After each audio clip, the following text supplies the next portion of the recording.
आदिशक्तीशी तुळजा भवानी. नमस्कार, वंदे मातरम. आज ज्येष्ठ शुद्ध त्रयोदशी, श्रीमंत छत्रपती श्री शिवाजी महाराज यांचा आज 353वा राज्याभिषेक दिवस. आपणा सर्वांना या श्री शिवराज्याभिषेक दिनाच्या मनपूर्वक शुभेच्छा. छत्रपती शिवरायांनी शक सुरू केलं. आज त्या शकाचं 353वं वर्ष सुरू होते. शक सुरू करणं हे काय सामान्य गोष्ट नव्हे. महाराज शककर्ते होते. खरं तर महाराज राज्याभिषेक झाला महाराजांचा, महाराज सिंहासनावर बसले, ही गोष्ट सुद्धा सामान्य नाहीये. सभासद लिहितो ना की या युगी पृथ्वीवर सर्व म्लेंच बादशाह, एवढा मराठा बादशाह छत्रपती झाला, गोष्ट सामान्य न झाली. किती आनंद, किती आनंद. स्वप्नी जे देखिले रात्री, ते ते तैसेची होतसे, हिंडता फिरता गेलो आनंदी आनंद वनभुवनी. आज तोच आनंद रायगडावर साजरा होतोय. प्रत्येक जण ज्यांना रायगडावर जाणं शक्य नाही ते आपापल्या परीने हा सण साजरा करतात. कारण खरंच हा आपला सर्वांचा सण आहे, हा हिंदुस्थानचा सण आहे. महाराज केवळ मराठी जनांपुरता किंवा महाराष्ट्रापुरता सीमित नाहीत, ते राष्ट्राचे मानबिंदू आहेत. आणि तो सण आज मोठ्या जल्लोषात सर्वत्र साजरा होत आहे. अर्थात मी तिथे नाहीये. मागचे काही दिवस रायगडावर चालणाऱ्या राज्याभिषेकाची चित्रमाला माझ्या डोळ्यासमोर सरकते. पण काय करणार, राज्याभिषेक असताना मी तिथे नाहीये. इथे शिवपूजन झालं, सकाळी मित्रांसोबत गोडधोडी झालं, पण अजून काहीतरी करावं अशी एक भावना मनामध्ये कधीपासून येत होती. आणि तेव्हा मला सुचलं कवी शाहीर योगेशांचं एक काव्य. शाहीर योगेश, आपण अनेकांनी त्यांचं नाव ऐकलं असेल, त्यांची शाहिरी, त्यांचं काव्य आपण अनेकांनी ते ऐकलंही असेल. महाराष्ट्राच्या सांस्कृतिक जीवनामध्ये शाहीर योगेशांचं कर्तृत्व आणि त्यांचं योगदान अतिशय मोलाचं आहे. आणि त्यांचीच एक कविता राष्ट्रपुरुष शिवराय. जसं मी तुम्हाला आधी म्हटलं की शिवाजी महाराज हे राष्ट्राचे मानबिंदू आहेत, तर त्याच अर्थाचं आणि या राज्याभिषेकाचं महत्त्व काय, जो सिंहासन तिकडे स्थापन झालं त्याचं महत्त्व काय ते सांगणारं त्यांचं हे हिंदी काव्य आहे, राष्ट्रपुरुष शिवराय. आ सेतु हिमाचल प्यार का बंधन, आ सेतु हिमाचल प्यार का बंधन खून से जोड़ा जाता है, इस देवभूमि में दानवता का खून निचोड़ा जाता है, इन खेतों में फसल शत्रु के खून से बोई जाती है, और ये तलवार भवानी है जो दुश्मन के खून से धोई जाती है. विश्ववंदिनी भारत माँ का राज सिंहासन टूटा था, और पुनराभिषिक्त होने वाला ये राष्ट्रपुरुष शिवराया था, ये राष्ट्रपुरुष शिवराया था.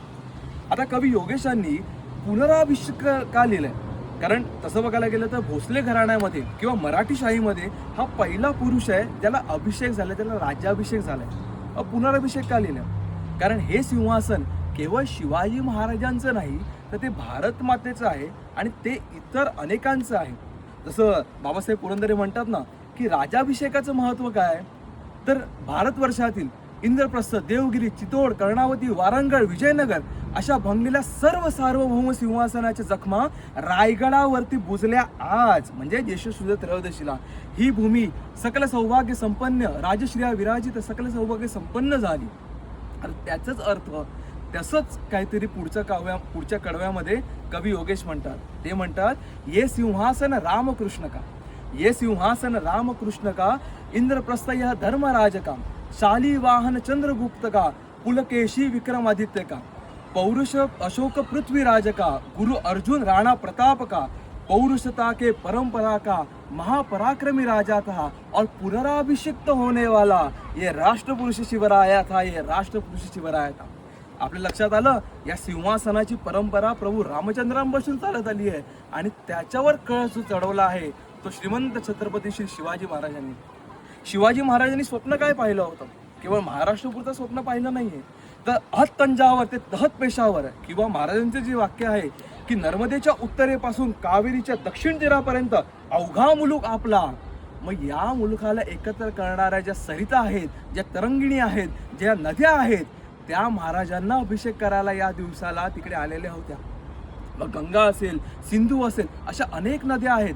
आणि त्यांना काय वाटलं असेल, त्यातल्या काही नद्या महाराजांच्या वेळेला मुक्त होत्या आणि काही नद्या महाराजांमुळे मुक्त होण्याचं स्वप्न पाहत होत्या. त्या महाराजांना अभिषेक करताना त्याला काय वाटत असेल की ज्या पुरुषाच्या, ज्या महापुरुषाच्या मस्तकावरून आम्ही घरंगळत खाली जातोय, ज्या भूमीवर आम्ही जातोय, तो महापुरुष आम्हाला पुढे स्वतंत्र करणार आहेत, त्याचे वंशज आम्हाला पुढे स्वतंत्र करणार आहेत. आणि ते सांगताना शाहीर योगेश असं म्हणतात की सिंधू सिंधू नर्मदा गंगामाई, आज आमच्या इतिहासातील काही चुकांमुळे सिंधू भंगली, पण सिंधू नर्मदा गंगामाई, ब्रह्मपुत्रा यमुना कृष्णाई, तापी सतलज व्यास गोमती, तापी सतलज व्यास गोमती, कावेरी महानदी सरस्वती, भीमा गोदा शरयू कोरना, अलकनंद गंडकी कोयना, सप्त सिंधु सह सरिता संगम, राय दुर्ग पर होना था और पुनराभिषिक्त होने वाला ये राष्ट्र पुरुष शिवराया था, ये राष्ट्र पुरुष शिवराया था. सिंधू आमच्यापासून वेगळी झाली, सरस्वती आम्ही आता शोधतोय सरस्वती नदी कुठे आहे म्हणून. गंडकीचं नाव घेतलंय, गंडकी जी नेपाळमध्ये, आणि त्याच्यातून शरयू तर रामचंद्रांचीच आहेत, पण गंडकी ज्याच्यातल्या शिळेमुळे आज अयोध्येमध्ये रामचंद्रांचं त्यांचे शिल्प किंवा त्यांची मूर्ती उभी आहे, ती गंडकी नदी. या सगळ्या नद्या महाराजांना अभिषेक घालायला आजच्या दिवशी ज्येष्ठ शुद्ध त्रयोदशी या दिवशी रायगडावर आल्या होत्या. आता समर्थ जसं म्हणतात तसं की सामर्थ्य आहे चळवळीचे, जो जो करील तयांचे, परंतु तिथे ईश्वराचे अधिष्ठान पाहिजे. तसं या स्वराज्याला अधिष्ठान मिळालं ते संतांचं मिळालं, आणि त्याचंच वर्णन करताना शाहीर योगेश म्हणतात की तुकाराम और समर्थ आहे, तुकाराम और समर्थ आहे, धर्मराज के मार्ग बताए, तुकाराम और समर्थ आहे, धर्मराज के मार्ग बताए, काशी से गागापट आए, राजाभिषेक का मुहूर्त लाए, काशी से गागापट आए, राजाभिषेक का मुहूर्त लाए, दुर्ग दुर्ग दक्खन के गाए, आज हमारे राजा आए. ज्येष्ठ शुद्ध त्रयोदशी का दिन मंगल शुभ आया था और पुनराभिषिक्त होने वाला ये राष्ट्र पुरुष शिवराया था, ये राष्ट्र पुरुष शिवराया था, ये राष्ट्र पुरुष शिवराया था. धन्यवाद. वंदे मातरम.